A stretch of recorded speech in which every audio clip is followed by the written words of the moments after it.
Hi, I'm Tom Eschen, and welcome to the award-winning Power in Politics podcast, the conversation about the issues that are impacting you the most with the people that are making the decisions, the officials, the advocates calling for change, and everyone in between, holding them accountable along the way, too.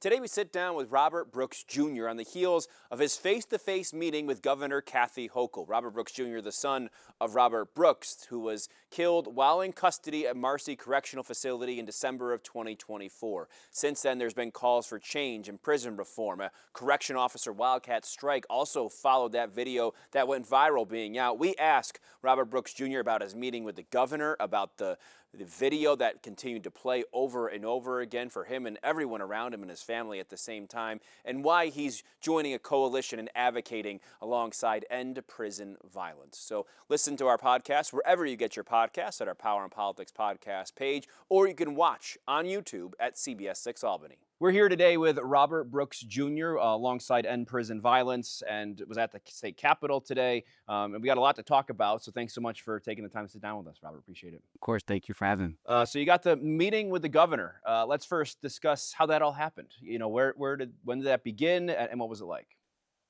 I would say the trial and the continuous raising our voice and saying that we weren't going anyway.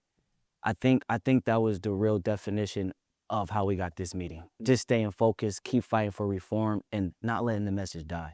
Yeah, what was the meeting like today? The meeting, in my eyes, my personal opinion, was very good because it was a first step into what we can accomplish in the future. And she was very caring. She heard my story. She listened to my father's story, and she was compassionate. And I feel as in everything she says, I think will align with the things I want to do in the future. And I told her personally, like, I pray we can have a good friendship in the future. And she said out of her own lips, out of her own words, like, I don't see why we couldn't be. So I'd say it was a good first step. Yeah, you mentioned, telling her your story, the story of your father. What did you want her to know? Like, what did you want to get across to her? I wanted to get across to her that if it's not just my father, that every single person has someone that loves them in prison. And I think that message truly got to her. And I wanted her to know, and not just her personally, but the world to know, that just because an incarcerated individual is in prison does not mean that that's who they are and that's their story. There are a million good people in prison that have good stories that made mistakes, but that doesn't define their character and the person that they are. And I think she truly understood that. Did she have any questions for you? Yeah, she asked me, like, she just asked me, like, how am I feeling, and it was more compliments. She gave me more compliments and seeing how strong I am and how I'm handling everything and how my grandfather's anything. So only question she asked was, how am I? And I answered it honestly, and I felt she responded very well to it. How are you doing? Whew, some today right now I can say I am okay because we have got justice. And as people don't know, today is another trial for my father's case. So it's been a lot of emotions, but I would say today I'm okay. What has the last year or so been like for you? I've been going through a lot of pain, but like the amount of support that people have helping me with is the reason why I'm able to keep fighting and keep going today. But in the beginning, I was a mess. I was a wreck, and I was lost. And if you don't have people in your corner that can show you something, I don't feel like I would be here today. Cause that's why I say God is number one in my life right now. Yeah, and I think, they talk about this to people a lot about experiencing loss in life. It's hard to prepare for that, right? There's nothing it does, and then in this way, like, this was a very high profile way to lose someone. I guess, how did that impact how you dealt with it? Um, I would say it was no running from it. It was no running from the situation, no matter where I go. Cause like you said, I could be at home watching TV and it will come on the TV. I could be at a restaurant and it's on the TV at a restaurant. So I knew that I had to do something about it. And I knew not doing anything would make me feel worse. Than sitting around would make me feel worse than actually going to fighting for justice. So that's why I put my mind to my brain set and just keep moving forward and keep helping and reform. How has your view of the video, you mentioned seeing it, and that obviously is a startling image for anyone, let alone yourself.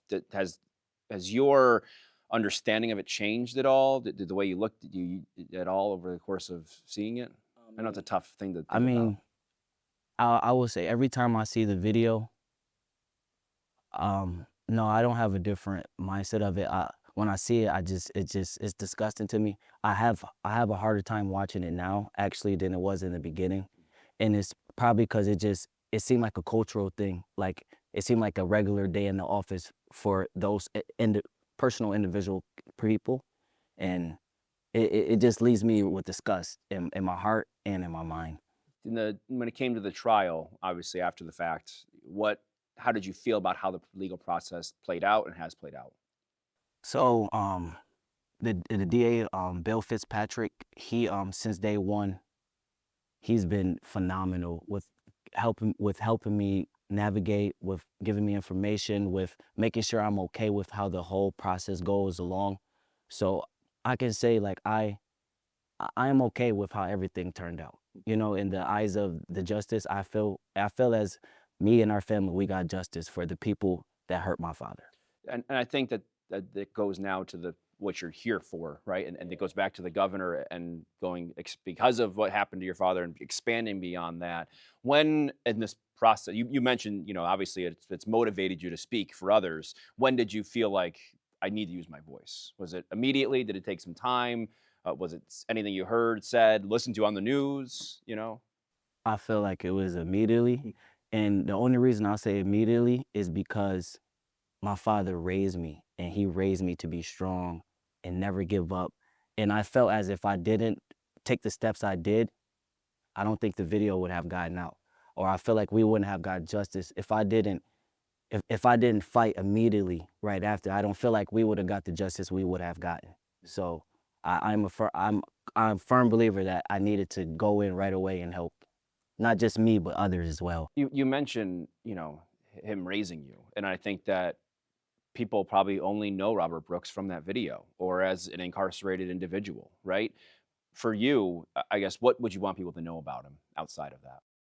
I would want people to know that he was a caring person, not just for his family, but for the community. And my father was a very person that didn't have it the best growing up. So he wanted everyone around him to be happy and to have. And he didn't like seeing other people not have. So he was a very, very strong believer, I'm going to help. So that's why I think he installed in me. And I tell people all the time, the best way to see who my dad was is to look right at me, right at his junior, because he taught me everything. So You carry the name. I carry the name, I carry the legacy. So he was a great man. Yeah. It's, you, you're with End Prison Violence. Talked to the governor. We saw the omnibus package pass, and obviously there were things in there that people liked, things in there that people wanted in that weren't in there.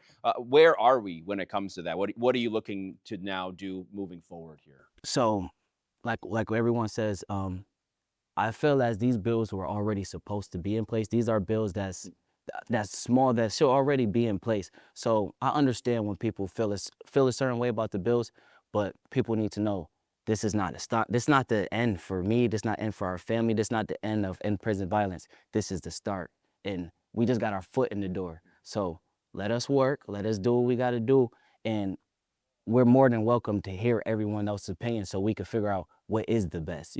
So. Obviously, you've probably talked to other people since this has happened, and there's a reason you're advocating, right, at this point. What is your understanding of the culture inside prisons right now? So all the stories I get, and it could be any race. It's not just a black thing. It's not just a white thing. It's all races. And the most I get from it is when you are incarcerated individual, you're not a regular person. And I would want to change that dynamic. I want to make sure the incarcerated individuals get to go home, not in the body bag, and the correctional officers get to go home as well. I feel like it should be a safe place for everyone. And for when people go to prison, they need to be taught, not not tortured or beat, but taught the tools they didn't have on the outside. I think that the goal I mean, maybe for some, is to talk about rehabilitation. Yes. Right. I think that's what people look at the prison system. I guess that would be at its best. Yes. Right. Is that happening at all, would you say? I will say, as in a lot of organizations I talk to and a lot of reform groups, that's a lot of their intentions and that's their goal. But I wouldn't say that the system is helping. I would say it's personal people like you and me, you and I, that's actually helping the people more than the system is. Right. There's people on the outside. On the that outside, are going yeah, in, and that's right. people that's have been to prison themselves, and so they know the dynamic of how it is to come home or not get the help or resources you need. What do you think is causing this issue with this culture? I was, I think what's causing this issue is the mindsets of the people who started the whole program in the first place, and that's where I feel as in these conversations need to be had. That's why it was so big that we did get to sit down with the governor and she did hear us from a different perspective. And I hope just in the future that we can change it. I don't try to focus on what happened back then. We want to fix the problem now and moving forward. Obviously, when a lot of this came to light, we also saw the other angle of the corrections officers saying that it's also a violent culture for them. And you just mentioned that you just mentioned it has to be safe for everyone. What, because that is another dynamic here. And that's the other side that I think people will push back on, right? Of this legislation. I know I heard it.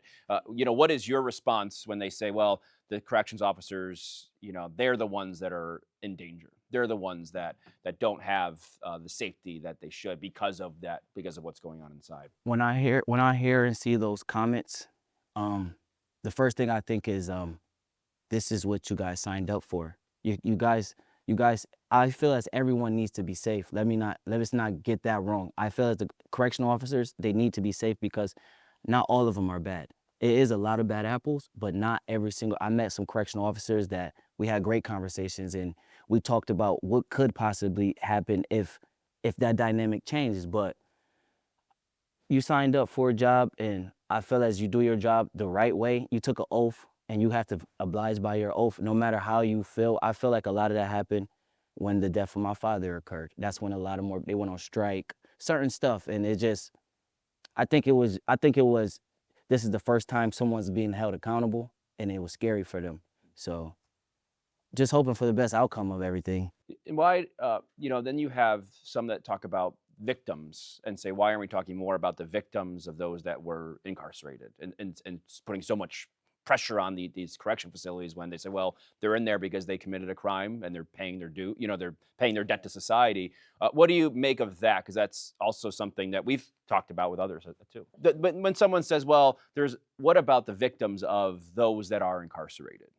I feel like it's a conversation that just needs to be had or it will never stop. The dynamic will never, you could say this person hurt my people and the cycle never stops until you're ready to have a real conversation about change, because that's all it's about, rehabilitating and helping others. And I feel like I do understand people's pain, but it has to be a change somewhere. It has to be. I remember when Robert Ricks came, your grandfather, to the Capitol, he talked also a lot about, growing, how someone gets to that point, and becomes, and he talks a lot about like systemic issues and that there's a lot of things that need to be fixed for young people, for people that are just getting out, right? And that there's some things that are falling short. What do you think needs to change there from someone that grew up in Rochester, right? And obviously you're out at the Capitol. You did a lot of things right to get there. And how do you think your story maybe can resonate with others when it comes to what the right path can be and not going down that road?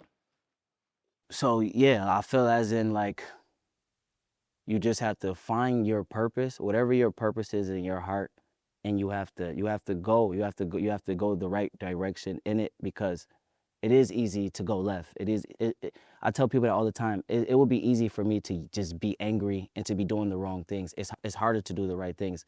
So it starts from home. And just I will say, if you don't have anybody in your corner, go find the support you need, because without support, it's really hard to do anything by yourself. If I didn't have so many coalitions and reforms, we wouldn't be right here today. So I will say, find those because there are organizations that do help everybody. So I will say find organizations that help And if you can't find it, you can reach out to me and we can figure out something together. How were you able to find it? Did it just come through your upbringing? Yeah. It came through The upbringing, the community. just looking for the right people. Yeah, right? because some people don't want to find the right people, but the right people are always around. The right people are always around. We have, in the community, we have rec centers, we have schools, we have, like you said, sports programs we talked about. You have to find someone that cares about what you're doing, and they can help as well. Yeah. And obviously you were able to find that. Yeah. And I think that's the question a lot of young people have, right? You know, Yeah. in cities and in rural areas, it doesn't matter where. But I think you talk about, because obviously in Albany we talk a lot about what and even in other cities, you know, where, you know, what is there to do for a young person, and how do they get on this path to make sure that they're not doing the wrong thing. And I guess how do you make that grow? You know what I mean? How do you make that message that you're sending to resonate more? That's $1 million question. Only thing I can do is help. Reach out to people and help others and make sure they can find a way, because just at the press conference, someone came up to us and was crying her eyes out about her son who got killed in prison, and she felt as no one heard her, so she came in so angry until we sat down and had a conversation, and everything changed, and now she understands she's not alone. Once you find out you're not alone and it's someone else, it feels a little better. Like the pain that I have gone through, I only been able to keep moving forward because other people have been sharing their pain with me and letting me know how strong I am and how proud they are of me. But when it comes to growing up, you just gotta trust your gut and always take care of what you need to take care of, because it's hard out here. It really is hard out here. As you become this example, how often has that happened? You know, as you do these events and A lot. and All the online, right? all the time. A lot of people reach out, and I love it. I like it because not also because it is a lot to hear their story, but I know I help them in a way by just them telling their story to me. And if I can help by shouting their loved one name out, I will do it without no remorse. Yeah, I think that's you alluded to that, and even like in a couple of the interviews we've done, you know, we've been thanked because Yeah, they yeah. just as thank you for allowing us. Someone finally listened. It's a beautiful Right, thing. being listened to, I feel like probably goes a long way there. No, it's a beautiful thing, and if I can help the world, I will. Like I'm one person, but anybody wants to join the End Prison Violence program or want to get in contact with me, it's not hard. You can always find me. What have you learned about yourself in this? I learned that I'm stronger than I think I was, and I'm proud of myself. A lot of people say they're proud of me. I didn't feel like I was proud of myself until after the trial, and I learned that I am strong and that I'm fierce, and that I'm not going away. Yeah. I will be here for not just now, but for 10 years down the line, 20 years down the line. I will still be here, still with the same message that we need change to our system. Obviously, what happened was a tragedy. It was horrible, but you look at it, and obviously, it's invoking change. You know, what's it mean to you to be able to use this horrible thing and try and create something better? It's bittersweet is my favorite word to use now, because it's beautiful. It's a beautiful thing to be able to bring real change and to lead by example when it comes to this. But it also is very painful by keep having to relive the same story over and over. But I know God doesn't give anything to someone he can't handle. And I feel like he personally called me and told me that you got to put on your big boy boots and you got to go out here and fight. What would your dad tell you? My dad would tell me he's proud of me, it would be one of those conversations he probably can't ever speak, just a hug and unlimited support. But I feel even though he's not here, I still feel his presence with me all the time, every day, and I'm happy. Robert, thanks so much for your time. Appreciate it. Thank you so much. Thanks for listening. Hit the subscribe button right now so you can stay up to date on these news-making conversations about the issues impacting New Yorkers the most: power and politics.